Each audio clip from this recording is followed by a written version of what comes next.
The dust hung thick in the air as Porter Jenkins slapped down $2 on the auction block. The coins making a pitiful sound against the weathered would all he had to his name after losing everything else. The crowd around him fell silent, then erupted in laughter as the auctioneer called out, "Sold! The mail-order bride no one else bid on goes to the fool with $2. Porter kept his eyes fixed on the young woman standing on the platform, her face downcast but her posture rigid with a dignity that surprised him. He didn't have much to offer her, but he reckoned a life with him had to be better than whatever else awaited her if he hadn't stepped forward. It was 1873 in the unforgiving territory of Montana, and the winter had been harsh on Porter's small cattle operation.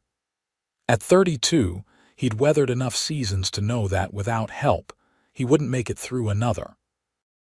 The advertisement for mail-order brides had seemed like his last hope, though he hadn't planned on actually bidding today.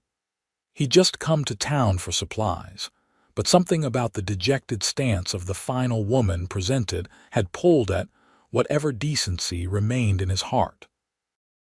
The woman Penelope Foster, according to her papers, kept her gaze lowered as Porter approached. She clutched a small valise that looked nearly as worn as the plain brown dress she wore. Her chestnut hair was tied back in a severe bun, but wisps escaped around her face, which was smudged with the grime of long travel. "Miss Foster," Porter said, tipping his hat. "I'm Porter Jenkins. I've got a small place about 10 miles from town. It ain't much, but it's shelter." She finally raised her eyes to his, and Porter was struck by their clarity, deep blue like the mountain lakes, and just as cold. "Mr. Jenkins, I appreciate your intervention. The other bids were less than favorable." Porter nodded, noticing for the first time that there were indeed other men hovering, rough-looking fellows who managed the saloon and brothel at the edge of town. His jaw tightened at the realization of what fate he'd spared her from, even if by accident. "Let's get your papers sorted and be on our way before sundown," he said, keeping his voice even. "Got supplies to pick up, and the trail gets treacherous in the dark." The transaction was completed with little ceremony. The marriage broker, a portly man with tobacco-stained fingers, handed over her contract with obvious disinterest. "She's supposed to fetch $50, he complained. "Boss'll have my hide." "She fetched what the market would bear," Porter replied flatly. $2 was the only bid you got that wasn't looking to put her to work on her back. The broker's face reddened. "Now see here, I saw plenty," Porter cut him off. "We're done." Outside, Porter loaded his meager supplies onto his wagon while Penelope stood quietly beside it, her valise clutched to her chest like a shield. "You can put that in the back," he offered, gesturing to her bag. She hesitated, then placed it carefully among his supplies. "Mr. Jenkins," she began, her voice steady despite her obvious discomfort, "I should inform you that I am not experienced in the ways of marriage, but I am a hard worker and I can cook and clean. I taught school back east before." She stopped abruptly. Porter paused in his loading. "Before what, Miss Foster?" She straightened her shoulders. "Before circumstances required me to seek other arrangements." He nodded, sensing there was much more to her story but respecting her right to keep it private. "I ain't looking for a wife in anything but name right now, Miss Foster. What I need is help with the ranch. It's just me since my brother passed last year and I'm falling behind. If you can cook and tend a garden, that'll be more than enough to start."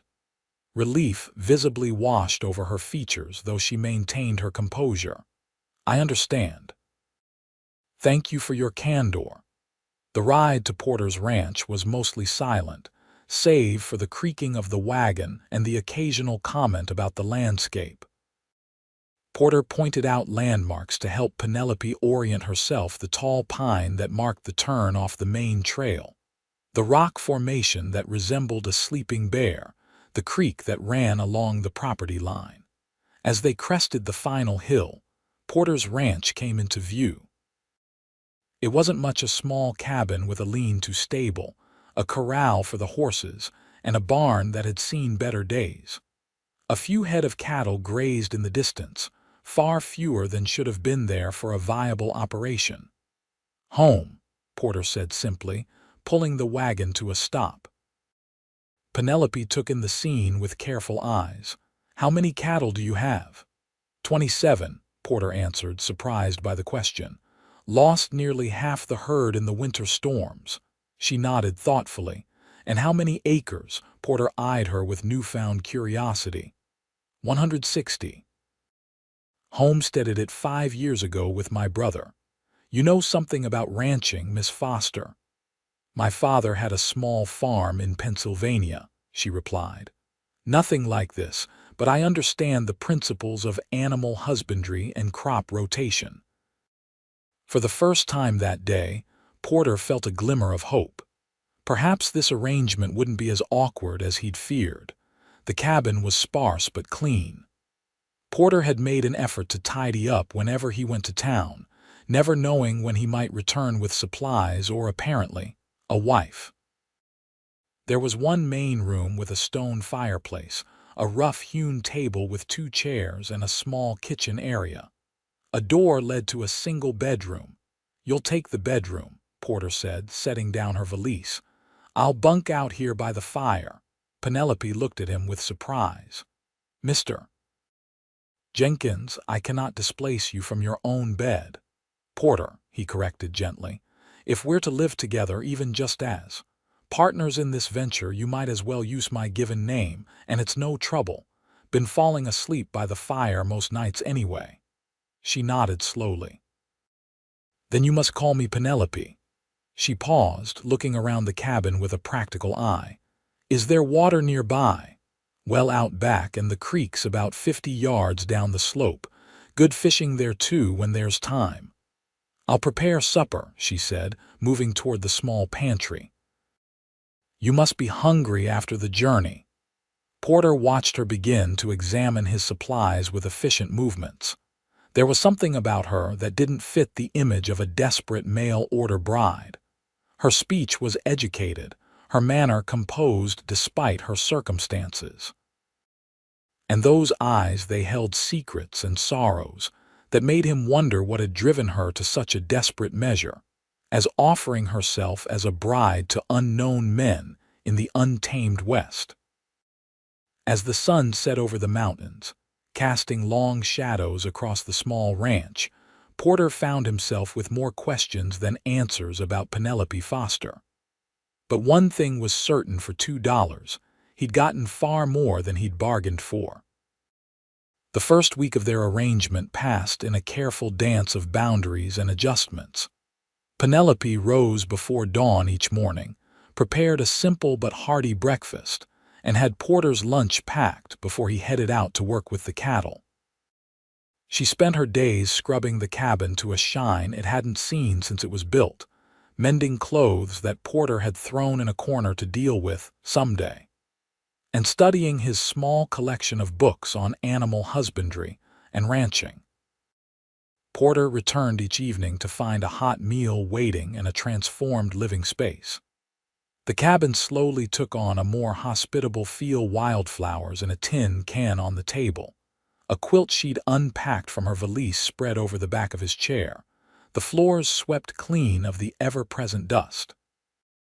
On the 8th day, as Porter was saddling his horse, Penelope approached wearing a pair of men's trousers she'd altered and one of his old shirts with the sleeves rolled up. "I'd like to come with you today," she said without preamble. "To learn the operation." Porter paused, bridle in hand. "Miss Penelope, ranching isn't ladies' work." She raised an eyebrow. "Neither is starving because a ranch fails. You said yourself you're short-handed. I'm not afraid of hard work." He studied her for a moment, taking in the determined set of her jaw and the practical way she'd dressed. "Can you ride?" "Yes. Not Western style, but I can stay on a horse." Porter let out an older mare, gentle but still strong, This is Maple. She'll treat you fair if you do the same." By midday, Porter had to admit he was impressed. Penelope had a natural way with the animals and an eye for detail. She spotted a heifer hiding in the brush, clearly sick, that Porter might have missed until it was too late. "Bloat," she said confidently, examining the distended stomach of the animal. "My father's cattle would get it sometimes when they found the clover patch." Together, they managed to ease the heifer's discomfort. As they worked side by side, Porter found himself watching Penelope's hands, strong but feminine, moving with purpose and knowledge. There was something comforting about not being alone with the weight of the ranch anymore. That evening, as they sat at the table eating the stew Penelope had left simmering all day, Porter finally asked the question that had been nagging at him. "Why'd you come out here, Penelope? A woman with your education and skills could have found work back east." Penelope set down her spoon, her eyes fixed on some middle distance. For a moment, Porter thought she wouldn't answer. "I taught at a girls' school in Boston," she began quietly. "I was good at it. The headmistress was pleased with my work, the students respected me, and I had a small but comfortable life." She took a deep breath. "The headmaster's son took an interest in me. At first, I was flattered he came from wealth, had connections, seemed genuinely interested in my thoughts on education." Porter remained silent, sensing the turn in her story. "He asked me to marry him, and I accepted. 2 weeks before the wedding, I discovered he had made the same proposal to the daughter of a shipping magnate. When I confronted him, he laughed. Said a penniless teacher should be grateful for whatever attention a man of his standing would give her." Her hands tightened around her cup. "I broke the engagement publicly. He spread rumors that I had been improper with him. The school asked for my resignation. No other school would hire me. My reputation was ruined." Porter's jaw clenched at the injustice of it. "So you came west?" She nodded. "I saw an advertisement for mail-order brides. It seemed my only option, as I have no family left. I used the last of my savings for the train ticket." She finally looked up at him, a flash of vulnerability crossing her features. "I never expected to be auctioned off like cattle. When no one bid but those men from the saloon, I thought—" She stopped, unable to finish. "And then I showed up with my $2, Porter said softly. "Yes." A small smile touched her lips. "My knight in worn leather, bearing silver dollars instead of armor." Porter felt heat rise to his face. "Weren't nothing noble about it, just seemed wrong is all. Nevertheless, I am grateful." She hesitated. "Porter, I want you to know that I intend to earn my keep here. This arrangement may not be what either of us planned, but I believe we can make it work to both our advantages." He nodded, strangely moved by her determination. "I believe that too, Penelope." That night, as Porter settled into his bedroll by the fire, he found himself thinking of the strength it must have taken for Penelope to leave everything behind and travel across the country to an unknown fate. His admiration for her grew, along with something else he wasn't quite ready to name. As spring turned fully to summer, the rhythms of ranch life settled into a partnership neither Porter nor Penelope had anticipated. They worked the land together, mended fences side by side, and gradually, the small herd began to thrive under their combined care. Porter taught Penelope to ride Western style and to use a lasso. She surprised him by being a fair shot with a rifle, a skill her father had insisted every woman should have, just in case. In the evenings, they would sit on the small porch Porter had built onto the front of the cabin, watching the sunset paint the mountains in hues of gold and purple. Sometimes they talked, Porter telling stories of his younger days riding with cattle drives, Penelope sharing memories of her teaching days. Other times they sat in comfortable silence, the kind that only comes when two people have begun to understand each other beyond words. One evening in late July, as they sat shelling peas from Penelope's thriving garden, Porter noticed how the setting sun caught in her hair, which she had taken to wearing in a simple braid rather than the severe bun of their first meeting. She looked up, catching him watching her, and something passed between them, a current of awareness that had been building slowly over the weeks. Porter cleared his throat and looked away. "Town's having a social next Saturday. Thought you might like to go, meet some of the other women thereabouts." Penelope's hand stilled. "Are you sure? People might talk." "Let them talk," Porter said with more force than he intended. "You're my wife on paper. Ain't nothing improper about a man taking his wife to a social." She studied him for a moment, then nodded. "I would like that, thank you." The town social was held in the newly built schoolhouse, a point of pride for the growing community. Porter felt an unusual nervousness as he drove the wagon toward town, conscious of Penelope beside him in her best dress, a deep blue calico she'd carefully pressed for the occasion. He'd made an effort himself, shaving clean and wearing a shirt without a single patch. The schoolhouse was strung with paper lanterns, and a trio of musicians played lively tunes as couples danced and children ran about. Porter noticed several heads turn as he and Penelope entered, whispers following in their wake. "That's Jenkins, ain't it? With a woman. Heard he bought her for $2 when nobody else would bid. Mail order bride, they say. Wonder what's wrong with her." Porter's jaw tightened, but Penelope laid a gentle hand on his arm. "It's all right," she murmured. "I expected as much." Before he could respond, they were approached by a woman with kind eyes and a practical manner. "You must be Mrs. Jenkins," she said warmly. "I'm Sarah Miller, the doctor's wife. We've been hoping you'd come to town. We have a ladies' aid society that meets every other Tuesday." Penelope's surprise was evident, but she recovered quickly. "Thank you, Mrs. Miller. I'm Penelope. It's a pleasure to meet you. Sarah, please. And this must be your husband. Dr. Miller mentioned treating your brother last year. I'm sorry for your loss." Porter nodded, touched by the simple acknowledgement. "Thank you, madam." More introductions followed, and Porter watched with a mixture of pride and something deeper as Penelope charmed the townspeople with her intelligence and grace. She was particularly drawn to the new schoolteacher, an earnest young woman overwhelmed by the prospect of teaching children of all ages in one room. "If you ever need assistance," Penelope offered, "I taught for several years back east."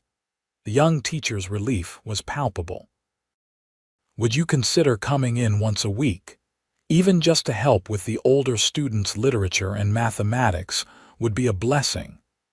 Penelope glanced at Porter, a question in her eyes.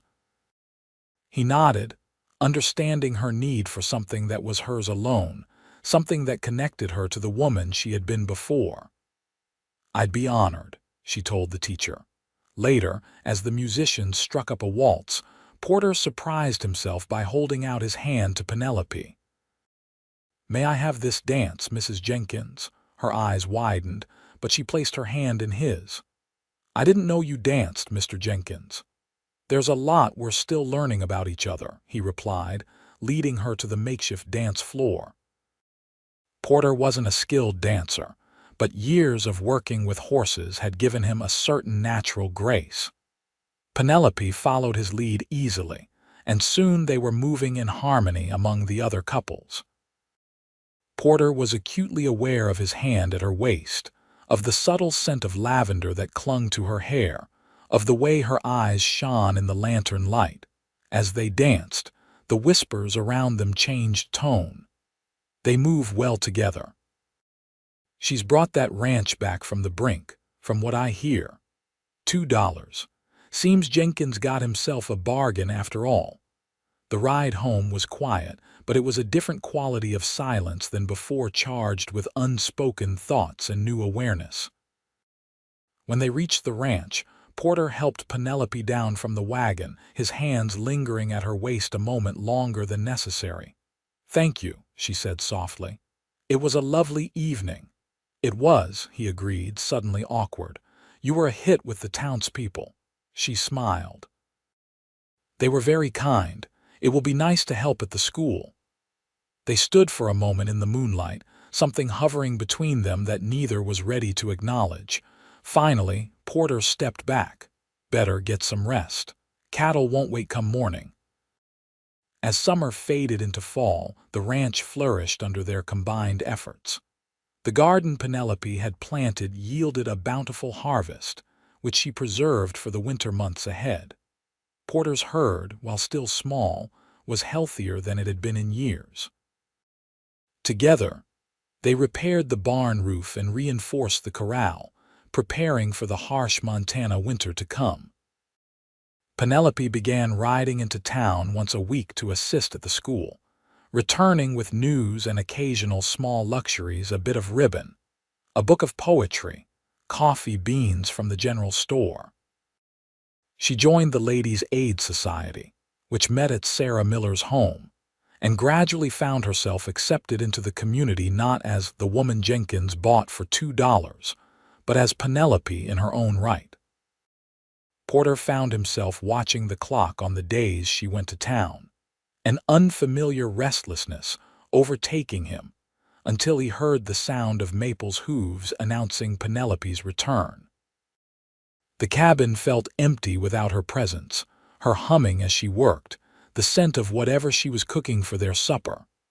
One October afternoon, as Porter was mending a fence line, he spotted a rider approaching not from the direction of town, but from the north. He straightened, hand moving instinctively to the revolver at his hip.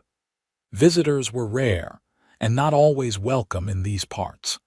As the rider drew closer, Porter recognized him as James Wilson, a rancher from 20 miles north with a reputation for hard deals and sharp practices. Porter had avoided doing business with him when possible, but as Wilson's ranch had prospered while others struggled, that was becoming increasingly difficult. "Jenkins," Wilson called as he reined his horse to a stop. "Been a while." Porter nodded coolly. "Wilson, what brings you this way?" Wilson dismounted, a tall man with a prosperous belly and cold eyes. "Heard you got yourself a wife.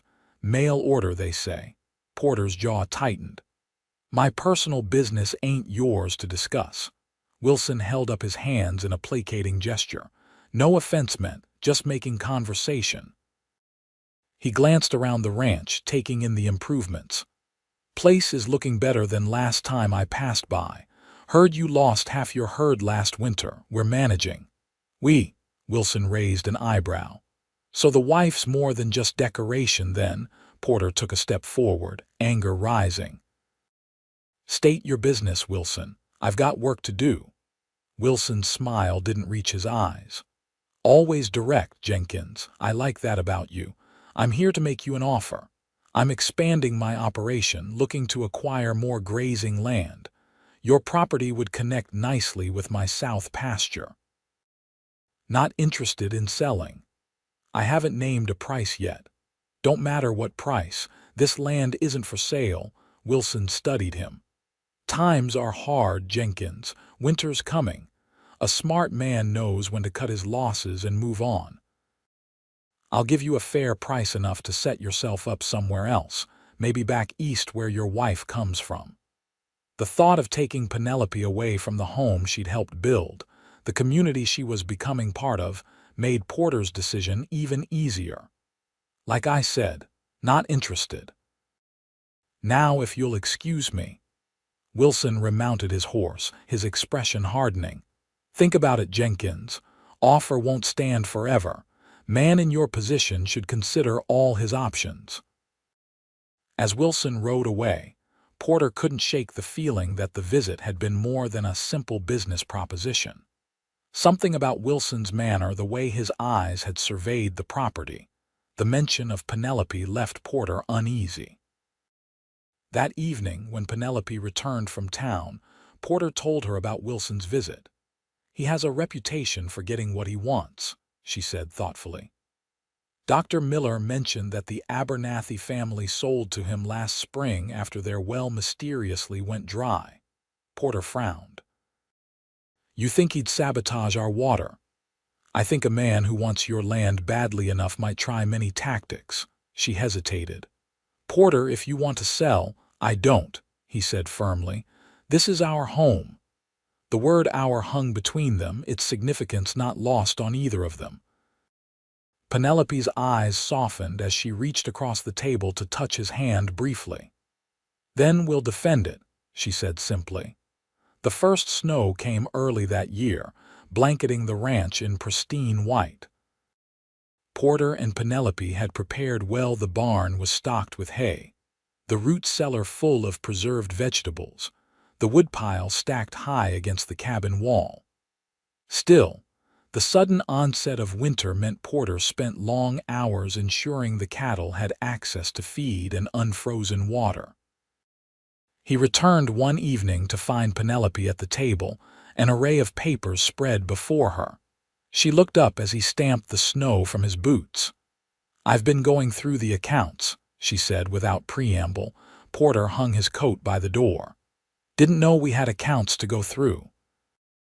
Exactly the problem. She gestured to the papers. You've been tracking expenses haphazardly at best. I've organized everything from the past year as best I could from your notes. He approached the table, surprised by the neat columns of figures. You have a way with numbers. I taught mathematics, remember? She pointed to a final tally. If we sell the 10 steers you've been fattening at current market prices, we'll have enough to get through winter and purchase those breeding heifers you mentioned in the spring. Porter sat heavily in the chair across from her, a wave of gratitude washing over him. All his life, he'd struggled alone, first to prove himself to his father, then to make the ranch work with his brother, and finally to keep it going after Thomas died. Having someone beside him, someone who brought their own skills and perspective to the challenges they faced, was a gift he hadn't known to wish for. Thank you, he said simply. Penelope looked up, surprised by the emotion in his voice. It's just bookkeeping. It's more than that. He reached across the table and covered her hand with his own.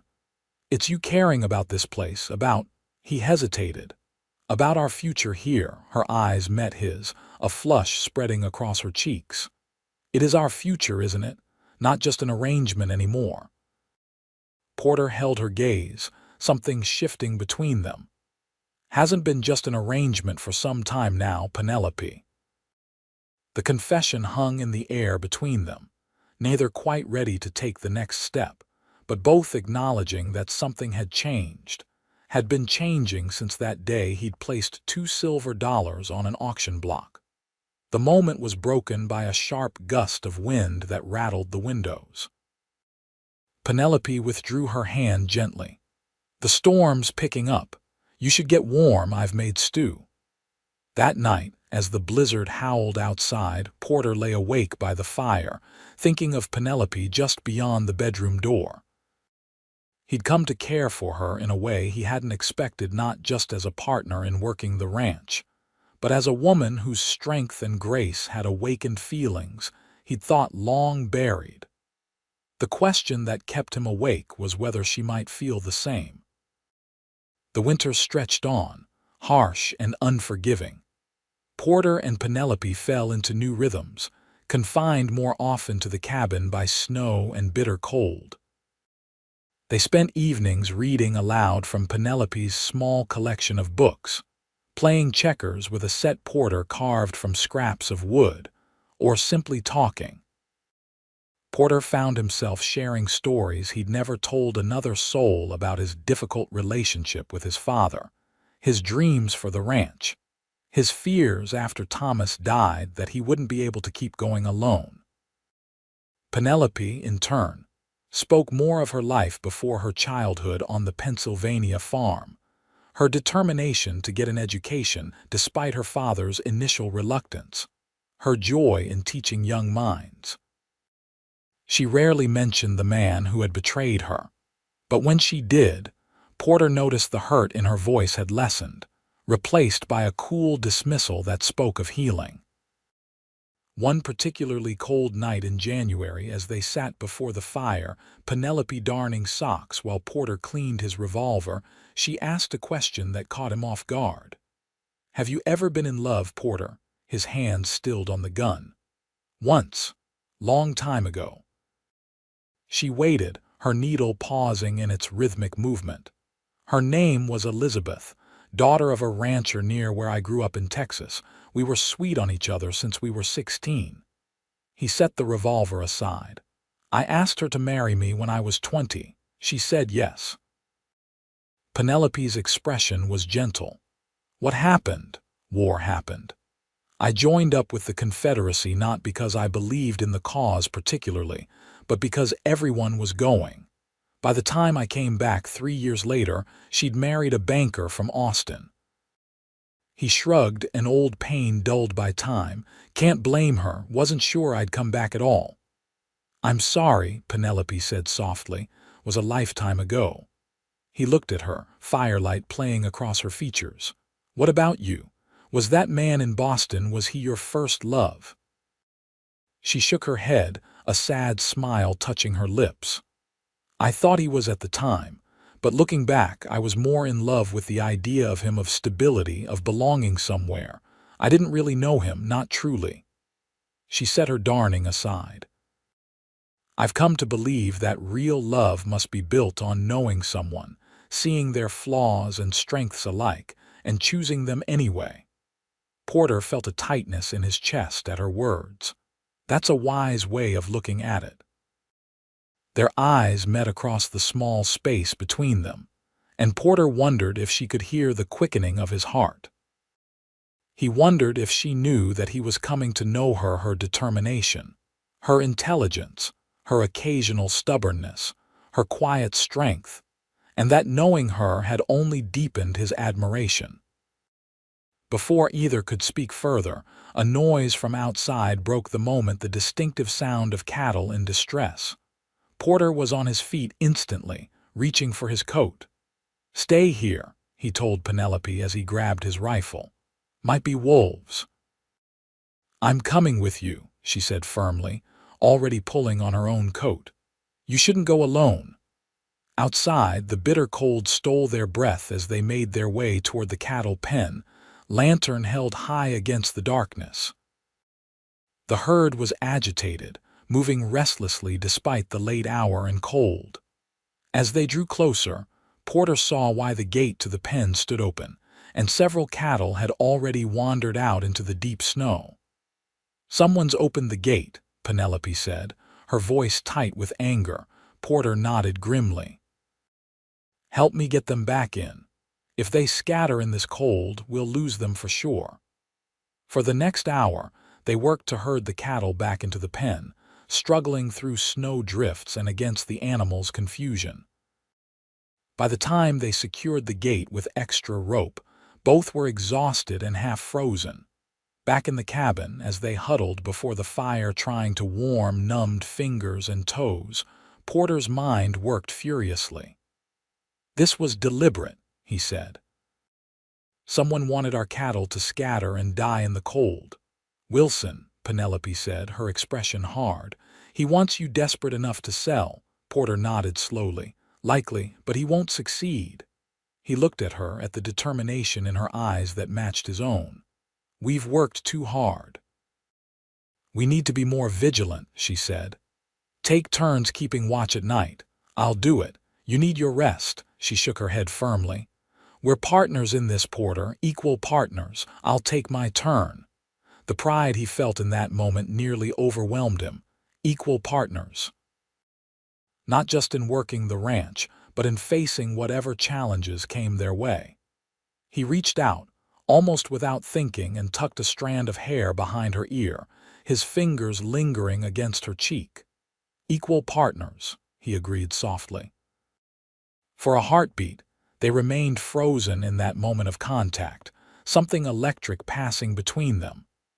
Then Penelope leaned into his touch, just slightly, her eyes never leaving his. Porter felt a surge of courage and leaned forward, closing the distance between them. Their lips met in a kiss that started tentative but quickly deepened as months of growing feelings found expression. When they finally pulled apart, both breathless, Porter rested his forehead against hers. "I've been wanting to do that for a while now," he admitted. "I've been hoping you would," she whispered back, a smile in her voice. That night, for the first time, Penelope didn't sleep in the bedroom alone. Porter held her close as the wind howled outside, marveling at how perfectly she fit against him, how right it felt to have her in his arms. They spoke in whispers of feelings long held back, of growing admiration turned to deeper emotion, of a partnership that had become so much more. In the weeks that followed, Porter and Penelope faced the winter's challenges together, not just as rancher and helper, not just as paper-married strangers, but as a couple united by genuine affection and shared purpose. They continued their vigilance, taking turns keeping watch for any further sabotage, but none came. Perhaps Wilson had decided his tactics wouldn't work, or perhaps the brutal weather made further mischief too difficult. As February gave way to March, and the first hints of spring began to appear in longer days and occasional thaws, Porter found himself making plans he hadn't dared consider before. The cattle had survived the winter better than expected, thanks to their careful management. The accounts Penelope kept showed they would indeed be able to expand the herd come spring. And most importantly, the future no longer seemed a lonely proposition of endless work with little reward. One evening, as they sat on the porch watching the sunset paint the snow-covered landscape in pinks and golds, Porter took Penelope's hand in his. "I've been thinking," he began, suddenly nervous. "When I bid those $2 for you, I never expected us. I certainly never expected to fall in love." Penelope's eyes widened at the words he hadn't yet spoken aloud. "I love you, Penelope," he continued, his voice steadier now. "Not just for your help with the ranch, not just for your companionship, but for who you are. Your strength, your kindness, your determination. I know we're already married on paper, but I was wondering if you might consider making it real, not because of a contract or circumstances, but because we choose it, because we choose each other." Tears glistened in Penelope's eyes as she squeezed his hand. "I love you too, Porter. When I came west, I was running from a past I wanted to forget. I never expected to find a future I want to remember, to cherish." She smiled through her tears. "Yes, I choose you, I choose us." Porter pulled her into his arms, his heart fuller than he'd ever known it could be. The woman no one had wanted, the woman he'd claimed with his last $2, had become the greatest blessing of his life, the hope he hadn't known he needed, the partner he hadn't dared to wish for. Spring arrived in earnest, bringing with it new life and new beginnings. The meadows surrounding the ranch burst into wildflowers, the creek ran full with snowmelt, and the cattle grew fat on fresh grass.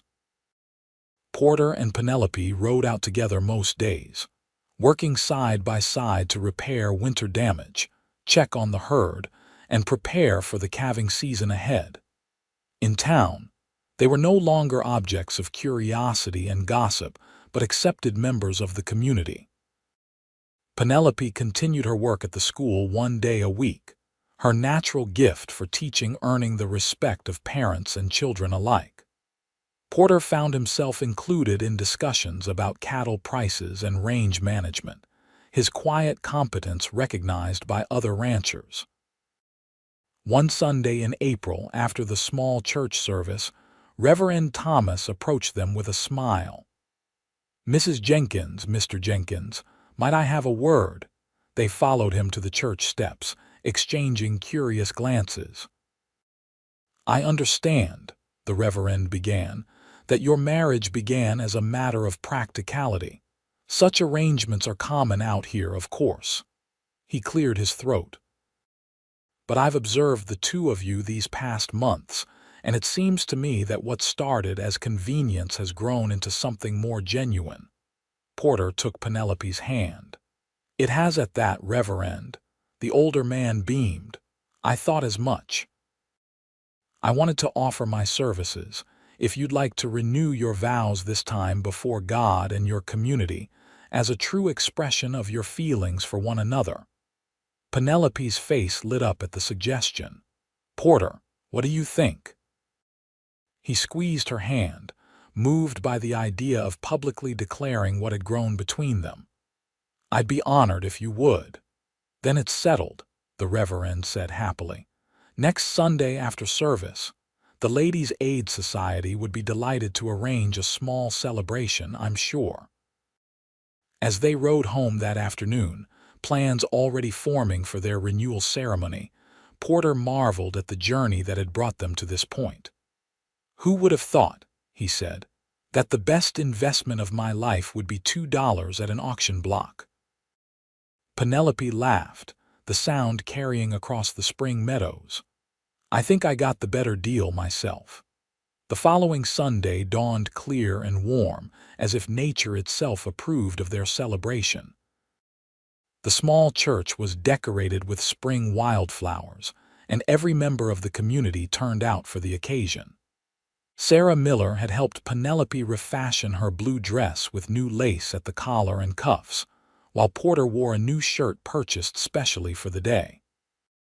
As they stood before Reverend Thomas, hands joined and hearts full, Porter barely heard the words of the ceremony, so focused was he on the woman before him, no longer the desperate, dignified stranger from the auction block, but his partner, his friend, his love.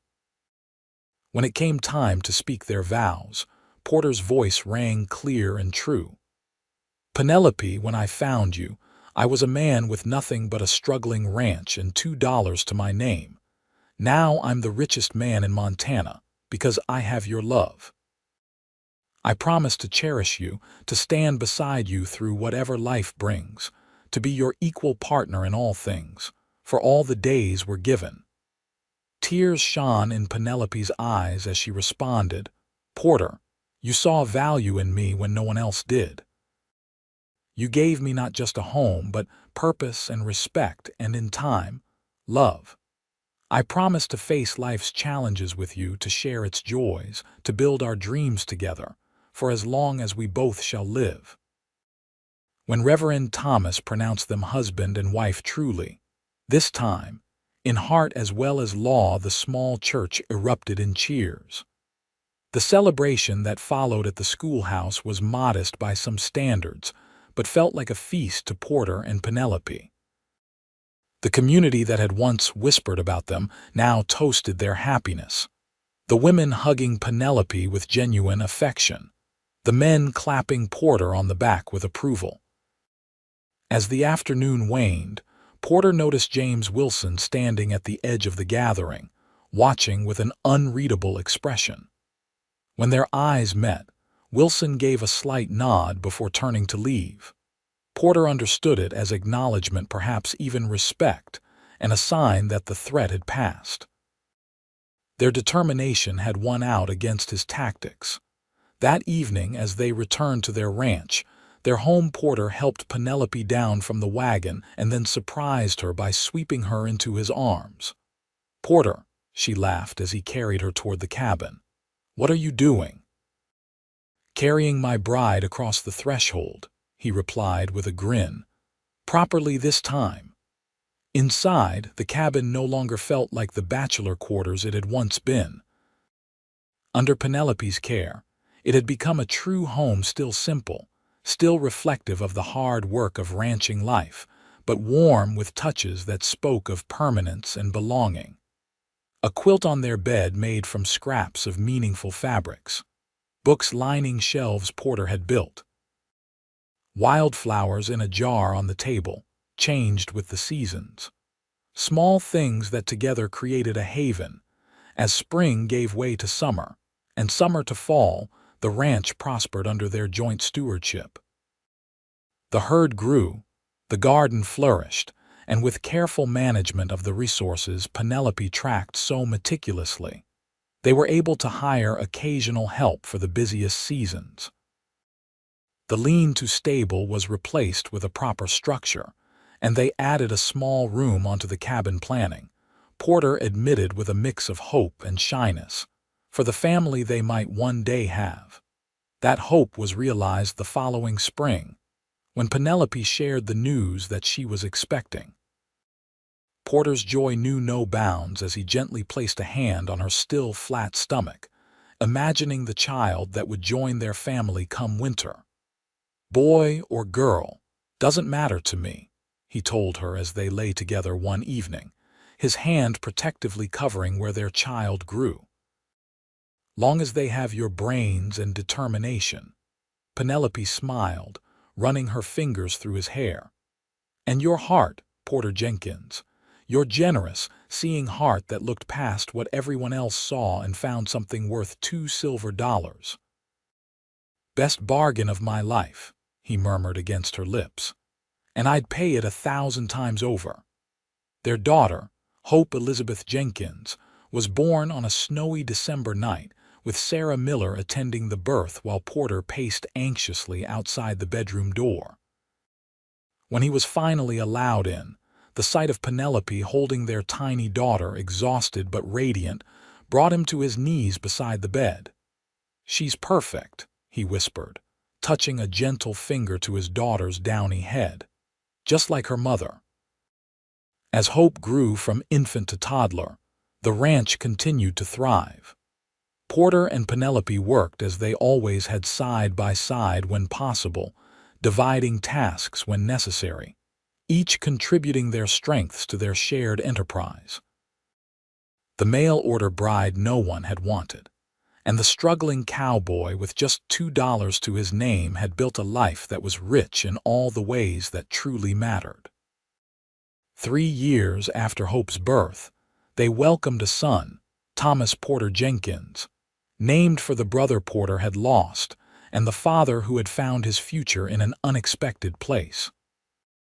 Their family was complete, their home filled with the laughter and energy of children growing up in the freedom of the Montana countryside. On the 10th anniversary of the day Porter had placed those $2 on the auction block, he presented Penelope with a small velvet box after the children were asleep. "What's this?" she asked, surprised by the unexpected gift. "Open it," he urged. Inside lay a delicate gold locket. When Penelope opened it, she found something unexpected: $2 polished to a high shine, set into either side of the locket. "I've kept them all these years," Porter explained softly. "A reminder of how the smallest actions can change the course of a life. Of how the best things come from the most unlikely beginnings." Tears filled Penelope's eyes as she closed the locket and let Porter fasten it around her neck. "Our beginning," she said, touching the pendant where it rested against her heart. "And our middle," he agreed, taking her in his arms. "But nowhere near our end." As they stood together in the home they had built, surrounded by the life they had created together, Porter knew with absolute certainty that those $2, all he'd had to his name on that dusty day a decade ago, had purchased not just a wife, not just help with a struggling ranch, but his very future. His hope, his happiness. And in a world as uncertain as the wild Montana territory, that was a bargain beyond price. Penelope Jenkins, once the mail-order bride no one wanted, had become the heart of a thriving ranch, the beloved teacher who rode into town each week to share her knowledge with the community's children, the mother who read stories by lamplight and taught her daughter and son both practical skills and book learning. And most of all, she had become the partner and love of a man who had once been alone, struggling against odds that seemed insurmountable. Together, they had built something that would last: not just a ranch, not just a family, but a legacy of love that had begun with $2 silver and the courage to see value where others saw none.